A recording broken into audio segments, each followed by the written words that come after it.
d'un type démodé. Il a connu une période faste entre 1989 et 1996. Je l'invitais souvent à dîner. J'aimais sortir en sa compagnie. Dans la plupart des soirées, on réclamait sa présence. Puis vers 1989, les gens ont commencé à se lasser. Beaucoup m'ont fait comprendre que je ne devais plus venir avec lui. J'ai d'ailleurs cessé de le voir. Explique Mireille Moulinier, une ancienne amie d'Anthony.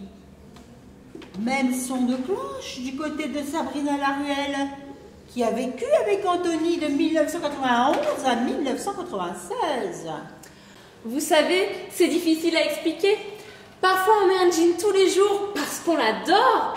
Et puis, un matin, on réalise qu'il est complètement démodé. Alors on ne le met plus. Même s'il est évident qu'Anthony a plus été pour moi qu'un simple jean. Pour Martine Fangeux, la mère d'Anthony, qui avoue avoir beaucoup fréquenté son fils à cette période, essentiellement pour être dans le coup. Cette situation découle directement de la personnalité de son fils. Un garçon sympathique de prime abord, mais très vite décevant.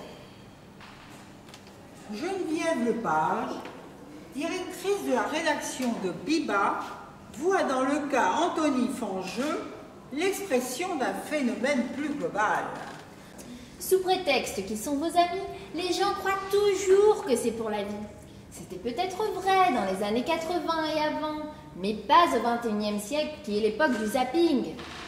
Il faut savoir se renouveler, sans cesse jongler avec ça, sinon on lasse, c'est évident.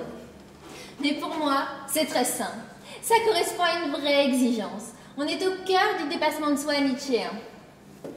Une analyse qu'Anthony Fangeux lui-même est loin de réfuter. Il est évident qu'à un moment donné, j'ai loupé le coche. Mes amis attendaient quelque chose de moi que je n'ai pas su leur donner. Par manque d'adaptabilité. Cette expérience m'a renforcé et j'ai bon espoir d'être à la mode dans un nouveau cercle d'amis que j'essaye actuellement d'approcher.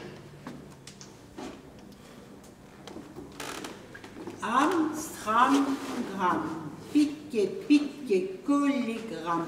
Amstramgram.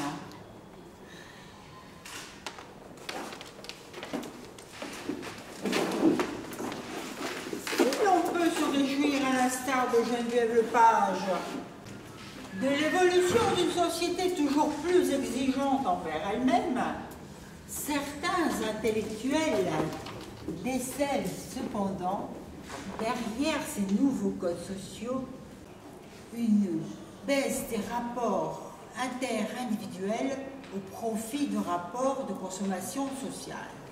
Thèse que développait dernièrement dans les colonnes du Monde Alain Barchu, le sociologue, dans un article intitulé « L'homme pas d'éléphant ».